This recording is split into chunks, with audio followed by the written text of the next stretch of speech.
네, 안녕하세요. IM부동산 연구소의 정재혁 소장입니다. 자, 오늘 말씀드릴 주제는요, 말도 많고 굉장히 탈도 많은 주제죠. 단지 내 소형 상가 투자에 대해서 말씀드리도록 하겠습니다. 자, 재건축 아파트 단지 내 상가, 단지 내 소형 상가 투자, 최근까지도 재건축 아파트 입주권 받는 소액 투자로 해서 예를 들어 강남권이라든지 이런 데 굉장히 이제 성행했던 투자 방법인데요. 자, 그런데 이제 얼마 전에 대법원 판례가 나옴에 따라서 상황이 굉장히 복잡하게 되었습니다.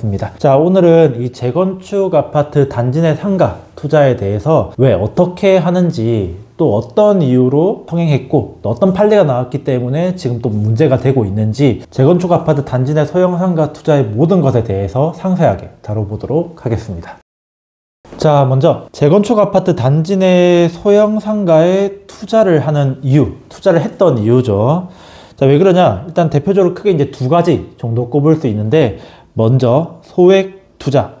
자, 그러니까 우리가 기본적으로 강남권이라든지 조금 인기 있는 재건축 이제 아파트 단지에 갭 투자 하려고 하면은 최소한 10억 정도 들어가야 되고, 아니면은 20억에서 30억 정도는 들어가야지 투자가 가능했는데, 소형 상가 같은 경우에는 정말 작게 쪼개 놓는 거예요.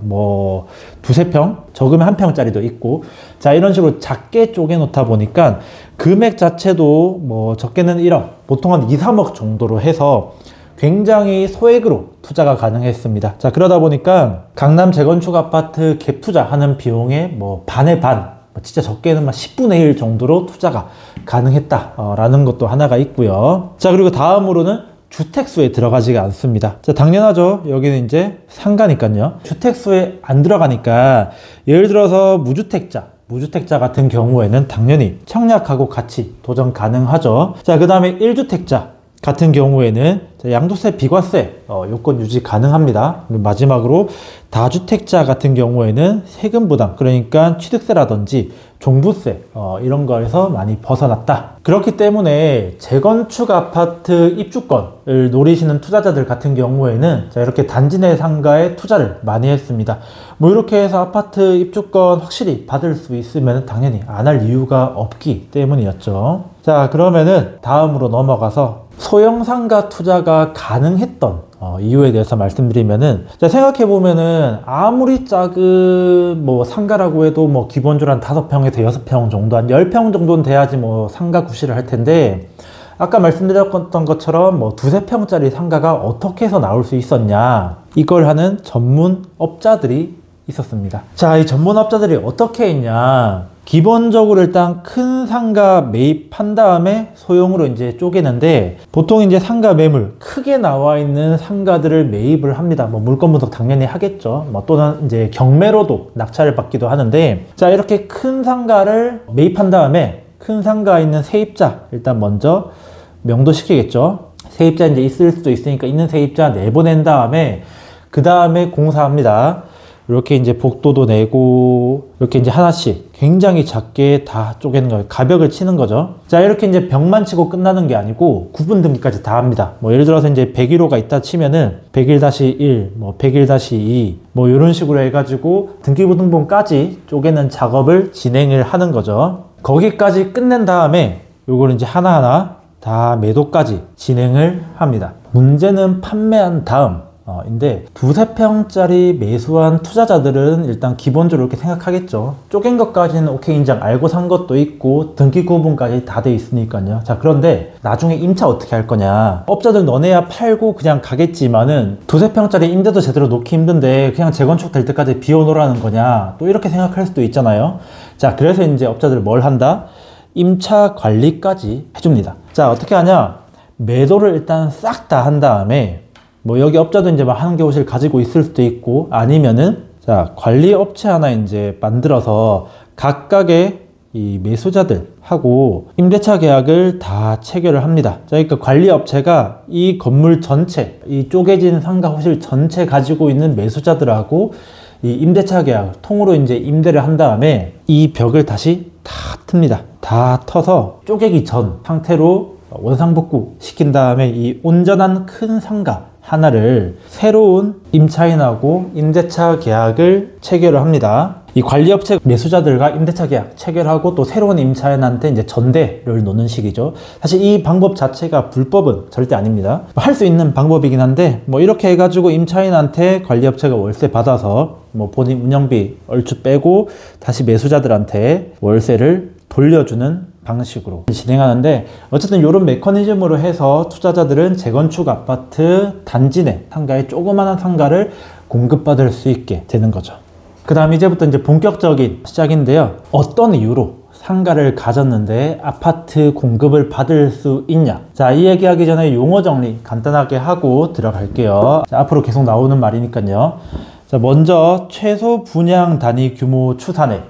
이게 생소한 말인데 간단한 건데 말을 좀 어렵게 만든 거예요. 최소 분양 단위 규모 추산액이라고 하면은 이 나중에 지어질 아파트 또는 상가의 가장 싼 타입의 분양가, 이렇게 이해하시면 됩니다. 그러니까 나중에 아파트를 지어졌는데 그러면은 이 아파트의 분양 타입, 뭐 예를 들어 18평도 있을 거고 뭐 25평도 있을 거고 34평도 있을 건데, 자, 그 중에서 제일 싼 거, 상가도 마찬가지고요. 자, 어쨌든 이거를 최소 분양 단위 규모 추산액이라고 얘기를 합니다. 자, 다음은 권리가액. 자, 권리가액 많이 들어봤을 거예요. 나중에 내가 가지고 있는 집의 가치, 뭐 그러니까 종전자산가액에다가 뭐 비례율 곱한 요거를 권리가액이라고 하고요. 자, 다음은 정관 등으로 정하는 비율인데 이게 좀 특이한 개념이긴 합니다. 아파트랑 뭐 상가 가치 산정을 동일하게 할 수 없으니까 뭐 만든 것 같긴 한데, 분양가에다가 이 비율을 곱해서 나온 금액으로 비교를 하고 그런 거긴 한데 사실 좀 이해할 수는 없습니다. 그냥 뭐 그렇구나 하고 넘어가면 되고요. 자, 어쨌든 용어 정리는 이 정도에서 하고 근거가 되는 법령 한번 살펴볼게요. 자, 아파트 재건축은 도시 및 주거환경정비법 이라는 법령에 의해서 진행이 됩니다.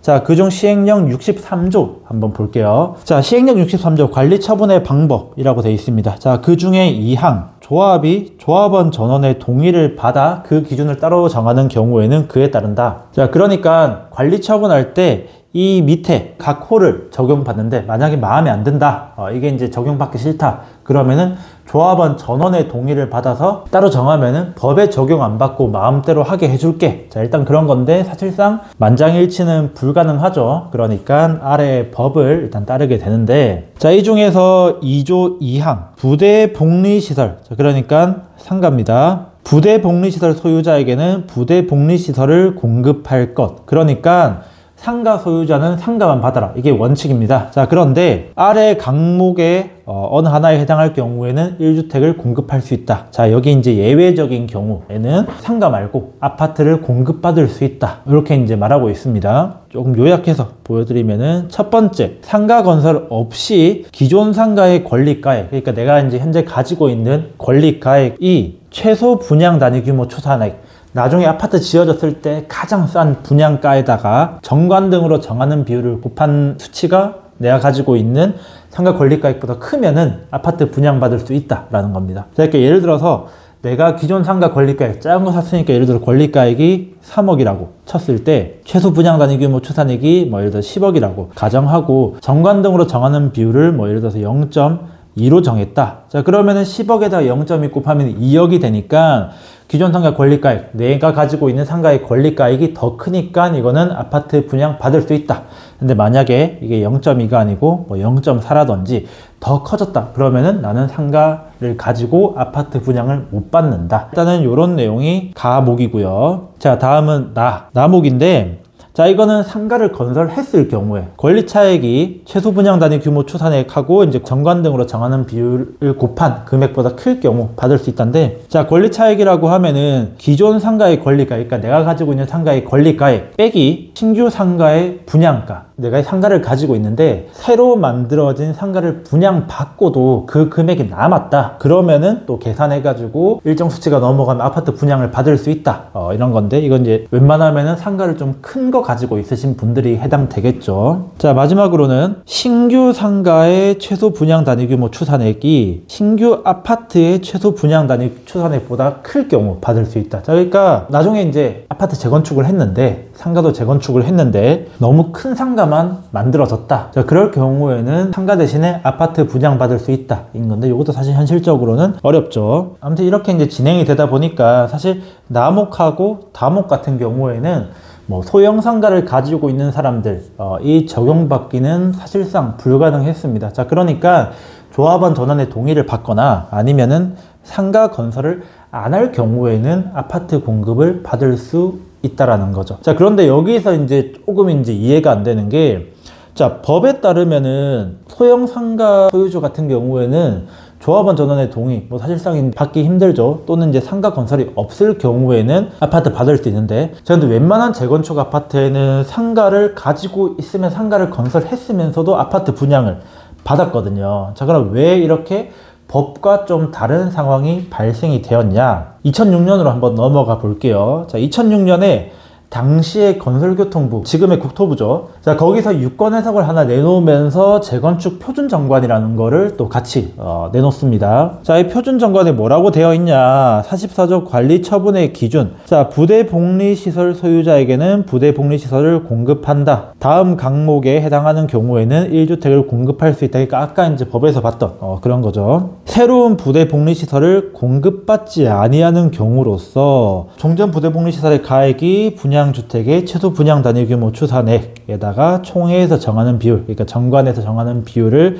곱한 가액 이상일 것인데, 이게 어디서 봤던 말이긴 한데 약간 다르게 돼 있습니다. 우리가 아까 봤던 거는 새로운 부대 복리시설을 공급이 아니라 건설하지 않는 경우인데, 여기는 공급이라고 되어 있습니다. 자, 그러니까 이 말은 상가 건설을 하더라도 상가 소유주가 그냥 나 상가 공급 안 받을래, 이 말 한마디면은 끝난다라는 거죠. 그러니까 실제 법령하고 유권 해석이 전혀 다르게 이제 나온 겁니다. 이제 여기서부터 이제 대혼란이 찾아오게 된 거고, 당연히 누군가는 이거 가지고 소송을 걸었겠죠. 자, 2008년에 소송의 결과가 하나 나온 건데, 자, 이게 2008년 5월 7일 날 고등법원 판결인데 내용이 기니까 요약을 하면은, 공급받지 않는 경우로 유권 해석을 하고 있고, 그 다음에 뭐 이렇게 저렇게 해서 건설하지 않는 경우를 유추해서 1주택을 공급할 수 있다. 자, 그러니까 결론적으로는 표준정관, 그러니까 유권 해석대로 간다라고 법에서 인정을 한 겁니다. 법으로 돌아와서 법에는 건설이라고 되어 있지만은 이 건설을 공급으로 유추해서 이제 본다라는 겁니다. 뭐 일단 이해 여부는 둘째치고, 이 판결로 인해서 지분 쪼개기가 되는 상가 소유주가 쉽게 아파트를 분양받을 수 있는 길이 열린 거죠. 자, 원래라면은 어쨌든 이제 이런 식으로 해서 조항을 맞춰야 되는데, 약간 이제 다르게 공급만 안 받으면은 이 조항을 적용받을 수 있다. 뭐 이렇게 이제 된 겁니다. 자, 아무튼 시간이 흐르고 최근에